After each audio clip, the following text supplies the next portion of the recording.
Hello viewers, welcome to my channel Raza Homeopathy. दोस्तों, आज मैं सर्वाइकल स्पॉन्डिलोसिस के बारे में बताऊंगा। सर्वाइकल की प्रॉब्लम आजकल बहुत ज़्यादा लोगों को हो रही है। ये एज रिलेटेड बोन्स की, सर्वाइकल बोन्स की प्रॉब्लम है। ये मोस्टली 40 साल 50 साल के बाद ये प्रॉब्लम शुरू होती है।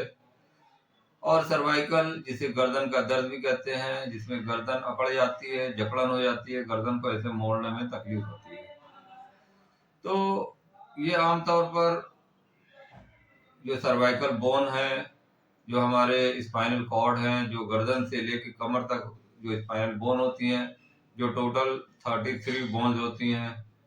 तो ये छोटे छोटे स्मॉल जॉइंट्स होते हैं, जिसमें छोटी छोटी बोन्स होती हैं।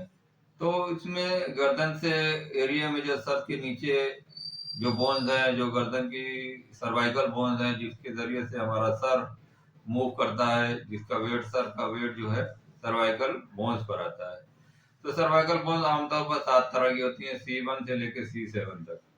उसके बाद थोरेसिस रीजन की बोन्स होती हैं, जिसे T1 से लेकर T12 तक बोन्स होती हैं। उसी तरह उसके नीचे लंबर बोन्स होती हैं, L1 से L5। और उसके बाद सैक्रल बोन्स होती हैं, जिसे S1 से S5 बोन्स होती हैं। और लास्ट में कॉक्सिक रीजन की जो बोन होती है, जिसे C1 से C4 बोन होती है। टोटल 33 जॉइंट्स से बोन्स होती हैं।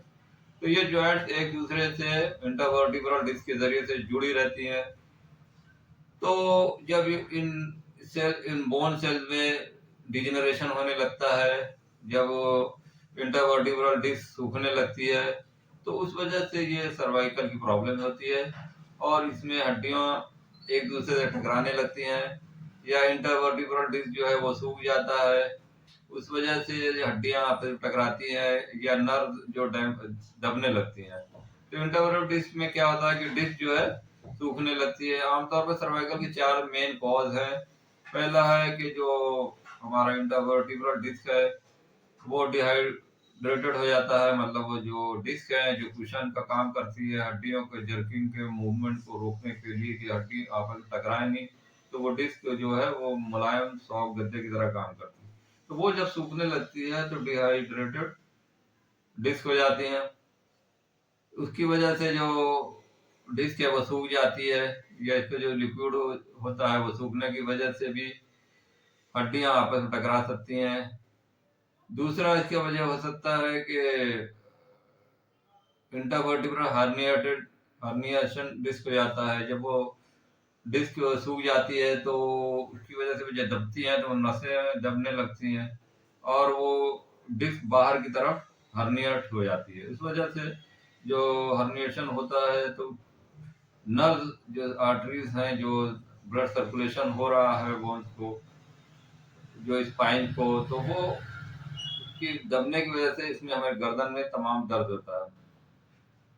तीसरा है बोन स्पर। बोन स्पर में भी क्योंकि हड्डियों में चेंजेस होने लगते हैं, तो उसकी वजह से भी होता है।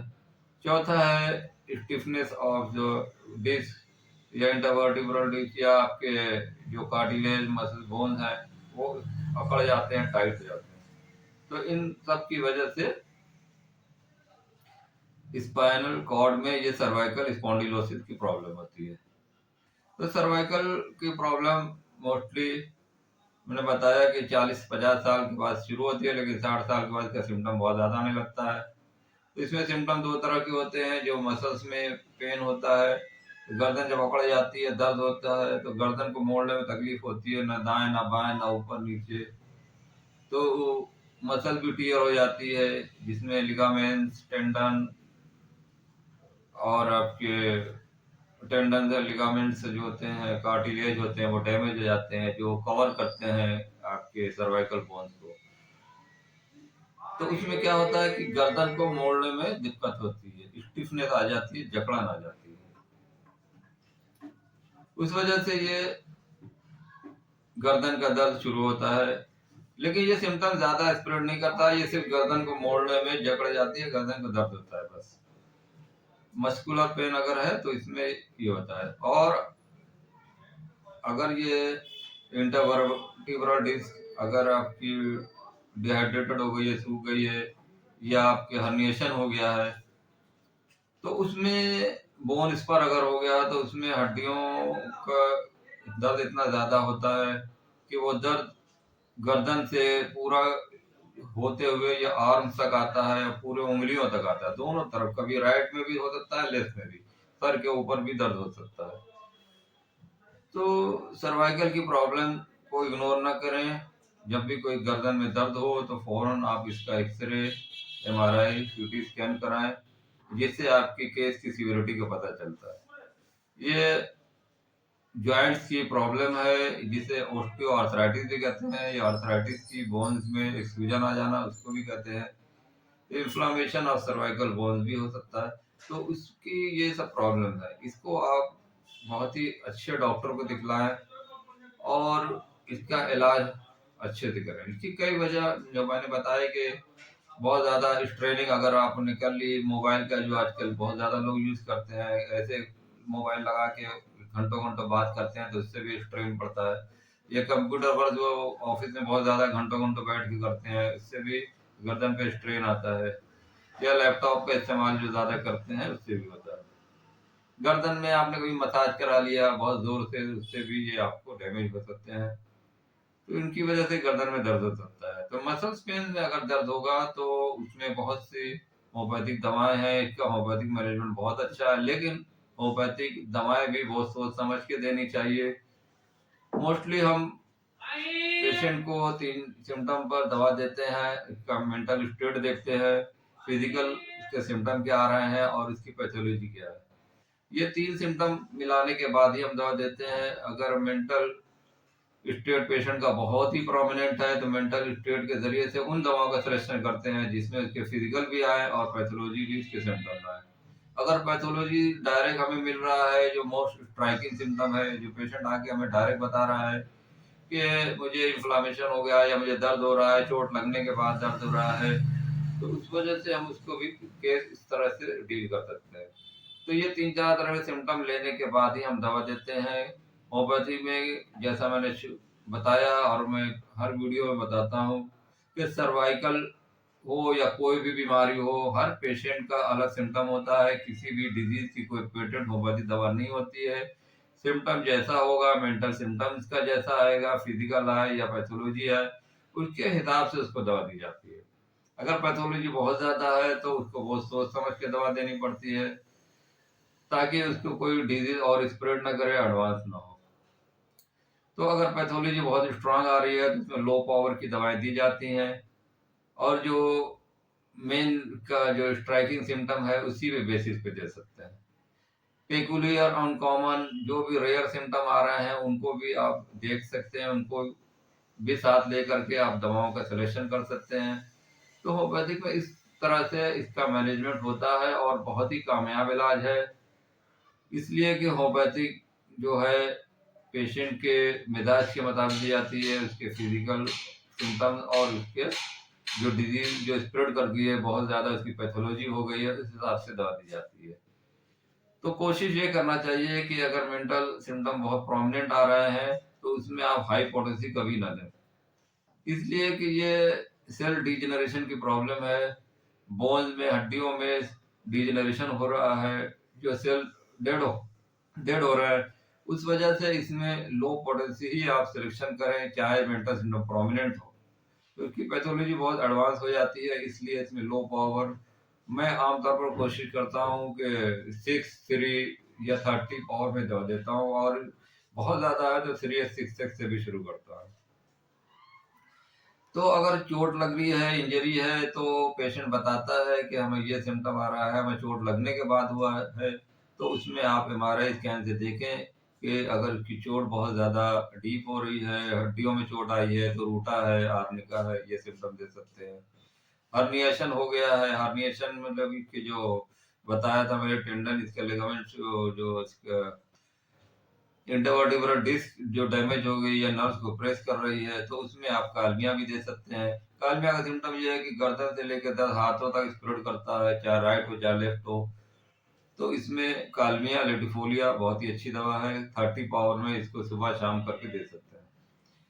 इसी तरह अगर चोट लगी है तो मैंने आर्निका बताया, आर्निका भी 30 या 200, इससे ज़्यादा पावर में ना दें। रूटा, अगर लिगामेंट मसल टियर हो गए हैं, उसकी वजह से दर्द हो रहा है, गर्दन स्टिफ हो गई है, नहीं घूम रही है, तो उसमें भी दे सकते हैं। रस्टस इसके लिए बेहतरीन दवा है, रस्टस 30 उस केस में दें जहाँ पे पेशेंट ने ओवर स्ट्रेन कर लिया है, कि मोबाइल का ज़्यादा यूज़ करते हैं या लैपटॉप का या क्या, तो उसमें क्या होता है गर्दन एक तरफ घूमती है, इससे ज़्यादा नहीं घूम पाती, पूरा नहीं घूम पाती है।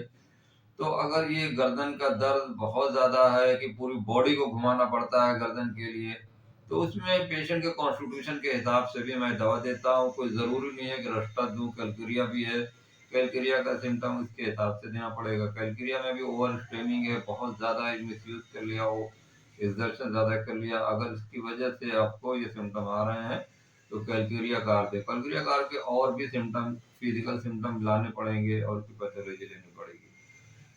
तो उसमें बहुत सारी जो दवाएं हैं वो आप दे सकते हैं, लेकिन जो पेशेंट बता रहा है उसकी बातों को गौर से सुनना है, उसको देखना है कि उसकी पैथोलॉजी कितनी है, उसके सिम्टम कितने प्रोमिनेंट आ रहे हैं। जो striking most prominent striking symptom है उसी को लेकर के दवा देना है। अगर ये गर्दन का जकड़न है, दर्द हो रहा है और ये सर की तरह स्प्रेड कर रहा है और पेशेंट को चक्कर आ रहा है, तो उसमें दो दवाएं हैं, जेलसीमियम और कॉकुलस। जेलसीमियम का सिम्टम आमतौर पे इसको चक्कर आएगा, गर्दन में जकड़न होगी, दर्द होगा और साथ में उसको कमजोरी, वीकनेस बहुत ज्यादा होगी। और कॉकुलस का पेशेंट जो होगा, कॉकुलस को भी चक्कर आता है, लेकिन उसको कार सिकनेस की प्रॉब्लम होगी, गाड़ी में जाने से इसको चक्कर आता है, पेट्रोल हो गैस हो इसकी महक से भी इसको उल्टी होती है, तो उसमें कॉकुलस दे सकते हैं। इसी तरह ये गर्दन का दर्द अगर स्प्रेड करके सर पे आ रहा है, सर में भी बहुत तेज दर्द होता है, ये सिम्टम प्रोमिनेंट है, यही सब स्ट्राइकिंग सिम्टम जो है, अगर ये आपको बहुत ज्यादा पेशेंट बता रहा है तो आप उसी हिसाब से दवा दें। अगर सर में दर्द बहुत ज्यादा है गर्दन के दर्द के साथ, तो बेलाडोना दें। अगर ये हाथ में दोनों तरफ जा रहा है तो कालमिया लेटिफोलिया दें। अगर राइट साइड में है तो सैंगुइनेरिया दवा है, लेफ्ट साइड में है तो फेरामेटालिकम है। तो ये सब दवाएं हैं जो सिम्टम के मुताबिक दी जाती हैं। आर्निका है जो चोट लगने के बाद है, तो उसमें आर्निका भी चला सकते हैं, आर्निका 200 या 30। रूटा लिगामेंट टियर हो गया है तो उसमें भी आप दे सकते हैं। एक लेग्नेंथिस बहुत ही अच्छी दवा है। लेग्नेंथिस का सिम्टम यह है कि रात में जब पेशेंट लेटता है तो उसको गर्दन में दर्द शुरू हो जाता है, और जो आर्म तक, हाथों तक दर्द आता है, राइट साइड में इसके ज्यादा सिम्टम आते हैं, तो लेग्नेंथिस इसके लिए बेहतरीन दवा है। तो दोस्तों ये सब दवाएं थी जो मैंने आपको बताई, लेकिन कोई भी पेटेंट दवा इसकी नहीं है। आमतौर पर रस्टस, ब्रायोनिया, कालमिया, आर्निका, लेक्नेंथस ये बहुत ही कॉमन दवाएं हैं जो सिम्टम के मुताबिक दी जाती है, और किसी भी डॉक्टर के अंडर में रह के आप इसको इलाज करें, सेल्फ मेडिकेशन न करें। ये वीडियो मैं सिर्फ नॉलेज के लिए बता रहा हूँ कि इसका सर्वाइकल स्पॉन्डिलोसिस का होम्योपैथी में क्या स्कोप है, उस बेसिस पे मैं ये दवाएं बताता हूँ। लेकिन क्या मतलब ये नहीं कि यही दवाएं दी जाती हैं, बहुत सारी दवाएं दी जाती हैं। पेटेंट दवाएं भी लोग यूज करते हैं, स्पॉन्डिल ड्रॉप यूज करते हैं, या एसबीएल का कॉम्बिनेशन नंबर 5 भी यूज करते हैं, ये भी बहुत अच्छा काम करती है। लेकिन अगर आपको कंप्लीट क्योर होना है तो इसके साथ फोर्टिटाइज मेडिसिन भी देनी पड़ेगी। आमतौर पर जो पेशेंट मुझे ऑनलाइन दूर से कंसल्ट करते हैं, तो वो कहते हैं कि आप डॉक्टर साहब मुझे फौरन दवा दीजिए, ये बता दिया, मैं लगातार खाता हूँ, तो ऐसे इलाज नहीं होता। पेशेंट का मैं पूरा सिम्टम लेता हूँ, आधे 1 घंटे तक उसकी सारी रिपोर्ट लेता हूँ, उसके बाद से इसके मिजाज के मुताबिक, उसके फिजिकल सिम्टम के हिसाब से और उसकी पैथोलॉजी के अनुसार, उसके जो सिम्टम आ रहे हैं, लक्षण आ रहे हैं, उसके अनुसार मैं दवाओं का सिलेक्शन करता हूँ और इसी हिसाब से दवा देता हूँ। पेशेंट को बहुत ज़्यादा तकलीफ होती है, जैसे सीवियरिटी है, तो लो पोटेंसी में फ्रीक्वेंट रिपीटेशन बार बार दवा दे सकते हैं। अगर बहुत ज़्यादा पेन नहीं है, पेशेंट बियरेबल कंडीशन में है, तो उसको लॉन्ग ड्यूरेशन में रिपीट कर सकते हैं। तो कैलकेरिया है, कैलकेरिया, लैकेसिस, ये सब जो कॉन्स्टिट्यूशन दवा है, अगर इनके सारे सिम्टम मैच करें तभी आप दवा दें। शॉर्ट एक्टिंग मेडिसिन जो छोटी मोटी दवाएं हैं, जैसे कैलमिया मैंने बताई, जेलसीमियम बताया, कॉकुलस बताया, ये सब सिम्टम के मुताबिक दी जाती हैं, आप इनको जरूर उसी हिसाब से दें। सर्वाइकल स्पॉन्डिलोसिस के बारे में अगर आपकी कोई क्वेरीज हो तो कमेंट बॉक्स में ज़रूर लिखें। अगर आप ऑनलाइन कंसल्टेशन करते हैं तो मेरे फ़ोन नंबर पे आप ऑनलाइन कंसल्टेशन कर सकते हैं। और मैं इसका इलाज कोशिश करता हूँ कि पेशेंट को जड़ से ठीक कर दूँ, इसलिए कि इसका इलाज होम्योपैथी में बहुत अच्छा है। लेकिन इसका इम्प्रूवमेंट तो फ़ौरन होता है, लेकिन कंप्लीट क्योर होने में टाइम लगता है कि सेल डिजनरेशन हो रहा है, सेल डेड हो रहा है, तो इसलिए इसमें लंबा इलाज होता है, लेकिन पेशेंट को आराम मिलता है। और इसमें आपको एक्सरसाइज की भी ज़रूरत है, हल्की फुल्की आप एक्सरसाइज भी करें, ये बहुत ज़रूरी है। दवाओं से साथ साथ अगर आप एक्सरसाइज करें, फिजियोथेरापी कराएं तो ये बहुत है। तो 2-3 एक्सरसाइज बहुत ज़रूरी है, जैसे राइट साइड कान को कंधे तक टच कराएं इस तरह से, फिर लेफ्ट साइड में भी कंधे के कान को इस तरह से टच करें, इस तरह से धीरे धीरे 2-3 रोज करें। ऊपर नीचे ऐसे करें, फिर गर्दन को ऐसे घुमाएं, फिर ऐसे एंटी क्लॉकवाइज, फिर इस तरह से आप ये इसकी एक्सरसाइज ज़रूर करें। हाथों को स्ट्रेचिंग करें, वॉकिंग करें। मल्टीविटामिन की गोली ले सकते हैं, या आप खाने पीने में प्रोटीन, विटामिन और ये सब जो डाइट्स हैं, दूध है, कैल्शियम की डाइट ये ज़रूर लें, दूध में कैल्शियम बहुत ज़्यादा होता है, तो इनको भी आप साथ लें। और सारे जितने टेस्ट हैं वो ज़रूर कराएं, चाहे लिपिड प्रोफाइल हो, अगर हार्ट में प्रॉब्लम हो रही है, अगर कोलेस्ट्रॉल बढ़ा है तो उससे भी प्रॉब्लम हो सकती है, बैठे हुए हैं एक्सरसाइज नहीं करते तो उससे भी प्रॉब्लम हो सकती है। तो आप पूरे बॉडी चेकअप कराएं और उसके हिसाब से इलाज कराएं। ये इलाज पॉसिबल है, आप घबराएं ना, परेशान ना हो। इसका बहुत ही अच्छा होम्योपैथी में सर्वाइकल स्पॉन्डिलोसिस का इलाज।